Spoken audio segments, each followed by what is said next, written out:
Bonjour, je m'appelle Maxime Didonou, accompagnateur en entrepreneuriat et en développement personnel. Heureux de te voir, heureux de partager avec toi cette première vidéo qui portera sur la formation comme nécessité à la réussite en entrepreneuriat.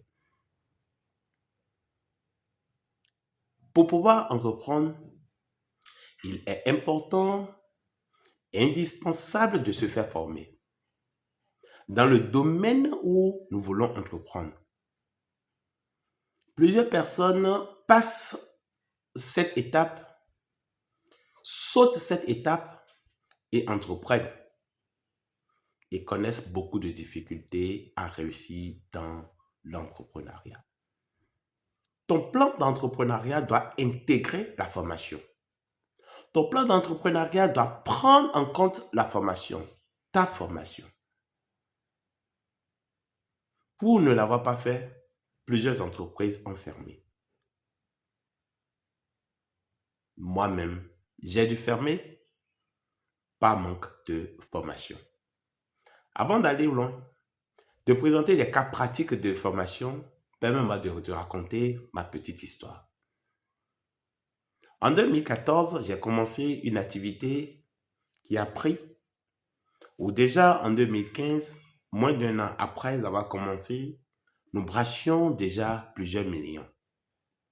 Mais en 2017, début 2017 déjà, j'étais obligé de fermer, avec plusieurs millions de dettes et des années de poursuites.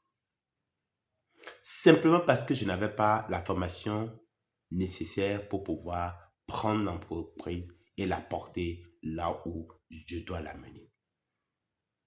Je ne veux pas que tu connaisses cette situation. Je m'en suis relevé, mais très difficilement. Plusieurs personnes ont pu se relever, mais je ne sais pas si c'est le cas pour toi. Alors, jeune frère, jeune homme, toi qui veux entreprendre, jeune femme, toi qui veux entreprendre, ou même que puisse un aîné qui veut entreprendre, va te faire former. Plusieurs cas pratiques, plusieurs cas schémas pratiques de formation existent. Prenons l'exemple des Ibo. Avant de se lancer dans une activité, ils se sont formés pendant 3 à 4 ans auprès d'un patron pour pouvoir connaître les rouages de l'activité. Prenons le cas des Dadjais, c'est pareil. Et prenons le cas des petites filles qui sont placées auprès des parents ici et là, dans nos marchés, qui font plusieurs années, 10 ans, 12 ans, parfois sans même avoir l'intention de se faire former, elles se font former quand même. Et ça leur permet de réussir beaucoup plus en entrepreneuriat que nos étudiants sortis des écoles de commerce.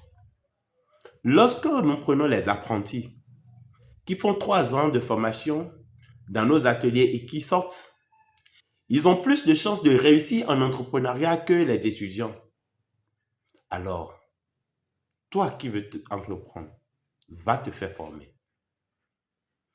Se faire former en travaillant auprès de quelqu'un, que ce soit dans l'emploi salarié ou le bénévolat, est très important pour toi. Tu y gagneras. Va te faire former. Pendant que tu travailles pour quelqu'un, la personne est obligée de te former.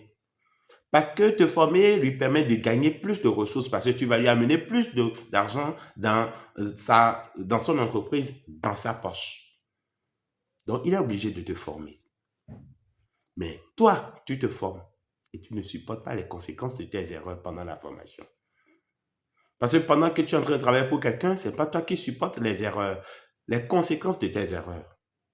Donc, que ce soit en emploi salarié ou en bénévolat, tu dois trouver la manière de te former. Va te faire former en formation initiale. Fais des formations continues. Reçois des conseils auprès des personnes qui sont dans le domaine. Et tu vas augmenter tes chances de réussir. Tu vas augmenter, quintupler même tes chances de réussir en entrepreneuriat. Tony Elumelu, il a travaillé d'abord en tant que banquier. Aujourd'hui, il a une réussite que nous ne pouvons plus comparer dans la banque. Plusieurs également l'ont fait. Fais comme eux. Va te faire former et tu réussiras. Si cette vidéo t'a plu, partage.